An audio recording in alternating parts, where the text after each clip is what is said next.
Retail plus video tutorials में खुशामदीद। आज की इस वीडियो शुरू करने से पहले अपने तमाम नाज़रीन से गुजारिश करना चाहूँगा कि हमारे चैनल को सब्सक्राइब कर लें और साथ मौजूद घंटी के बटन को दबा दें ताकि हमारे वीडियो ट्यूटोरियल्स के नोटिफिकेशन टाइमली आपको मिलते रहें। आज की इस वीडियो में हम जानेंगे कि रिटेल प्लस में सप्लायर पेमेंट्स को कैसे मैनेज किया जाता है। रिटेल प्लस में सप्लायर पेमेंट से मुराद है कि अगर आप अपने सप्लायर से उधार पर कोई परचेजिंग करते हैं तो बाद में जब भी आप उसको उधार की रकम वापस करेंगे तो उसकी एंट्री जो है वो सप्लायर पेमेंट में एंटर करेंगे।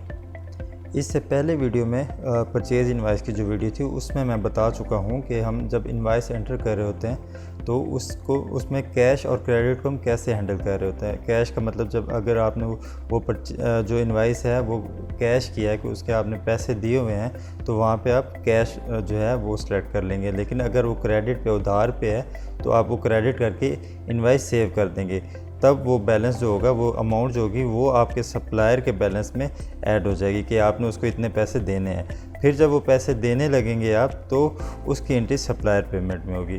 तो अब चलते हैं सप्लायर पेमेंट के जो पेज है उस पर जाने का मैं आपको तरीका बताता हूँ। आपकी आसानी के लिए परचेज़ इनवाइस की वीडियो का लिंक जो है वो मैं इस वीडियो में जो है वो आपको ऊपर टॉप पे दे रहा हूँ। आप वो वीडियो देख के आप जो है कैश या क्रेडिट को जो है वो मैनेज कर सकेंगे।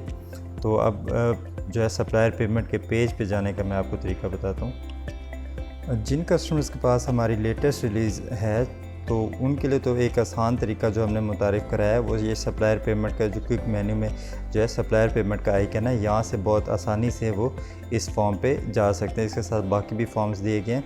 सप्लायर पेमेंट का भी फॉर्म ये तीसरे नंबर पे ऐड किया गया है।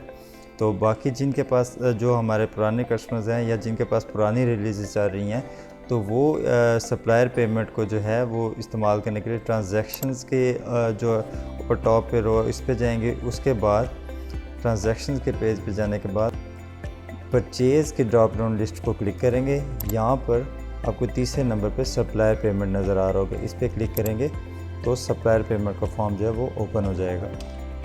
इस फॉर्म पे आने के बाद सबसे पहले आप डेट सेलेक्ट करेंगे कि जिस डेट को आपने पेमेंट किया है या जिस डेट को ये एंट्री बना रहे हैं। तो पेमेंट सेलेक्ट करने के बाद जो वाउचर नंबर है वो हमारा सिस्टम ऑटो पे जनरेट करता है, वो आपको एक तो यहाँ पे अलाउ भी नहीं है और वो आपको देने की ज़रूरत भी नहीं होती। डेट के बाद आपने यहाँ पे सप्लायर सेलेक्ट करना है। अगर तो आपके पास वो सप्लायर ऐड नहीं है तो आप यहाँ से भी ये प्लस का जो आइकन है यहाँ से सप्लायर ऐड कर सकते हैं।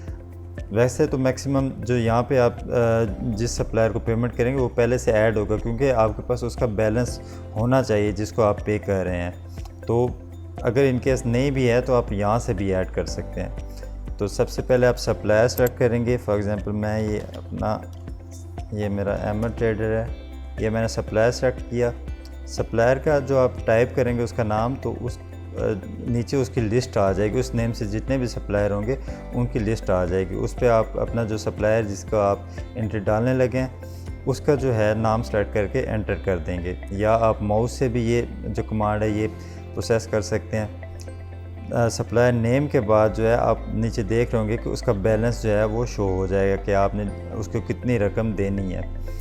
तो उसके बाद आपने ये कैश बैंक अकाउंट जो है इससे मुराद है कि आप किस अकाउंट हेड से वो पेमेंट अदा कर रहे हैं। कैश इन हैंड मतलब जो आपका काउंटर कैश है उससे वो पे कर रहे हैं या बैंक से पे कर रहे हैं। इसमें ये वाज़ह एक बात कर दूं आपको कि आप जिस भी हेड से पेमेंट कर रहे होंगे उसमें जो अमाउंट है वो आपकी प्लस पॉजिटिव में होनी चाहिए। मतलब ये मेरे पास जैसे देखें कैश इन हैंड माइनस में शो हो रही है 1,40,000, तो ये मैं इस अकाउंट हेड से बिल्कुल भी नहीं पे कर सकता क्योंकि ये मेरे पास ऑलरेडी जो अकाउंट है वो नेगेटिव अमाउंट है।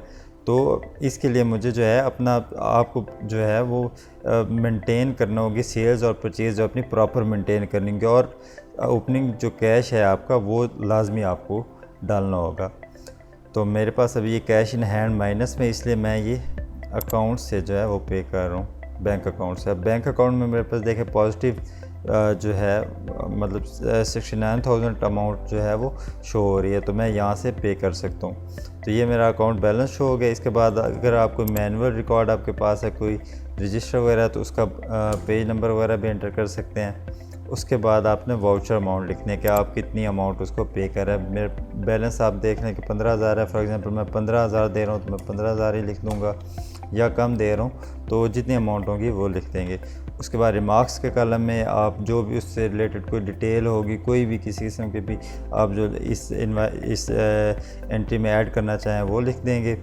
ये लिखने के बाद आप जो है इस एंट्री को सेव कर देंगे। सेव करने के लिए मैं पहले भी बता चुका हूँ कि Ctrl+S, ये कहीं भी आप सेव की कमांड जो है वो देना चाहेंगे तो Ctrl+S करेंगे रिटेल प्लस में, तो वो सेव हो जाएगी एंट्री। तो Ctrl+S कर दिया, उसके बाद ये एंट्री मेरी सेव हो गई है।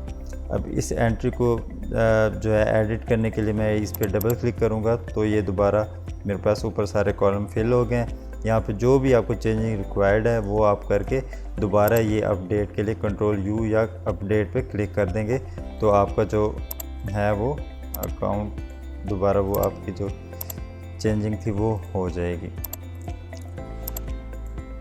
अच्छा, इसके बाद जो है एक आप अगर कोई जो है किसी सप्लायर की डिटेल्स देखना चाह रहे हैं, मतलब पहले आपने कितना उसको अमाउंट पे किया है, किस डेट से किस डेट तक, तो ये आप यहाँ से डेट सेलेक्ट कर लेंगे, जिस डेट से जिस डेट तक आपको रिकॉर्ड चाहिए। उसके बाद ये सर्च रिकॉर्ड करेंगे तो ये नीचे आपको सारी डिटेल आ जाएगी, किस किस वेंडर को आपने किस किस डेट में कितनी कितनी अमाउंट पे की है। किसी सिंगल वेंडर की देखना चाह रहे हैं तो वो यहाँ से जो है सिंगल वेंडर उसका नाम सेलेक्ट करेंगे, उसके बाद सर्च करेंगे तो उसका जो है वो डिटेल आपको नीचे मिल जाएगी।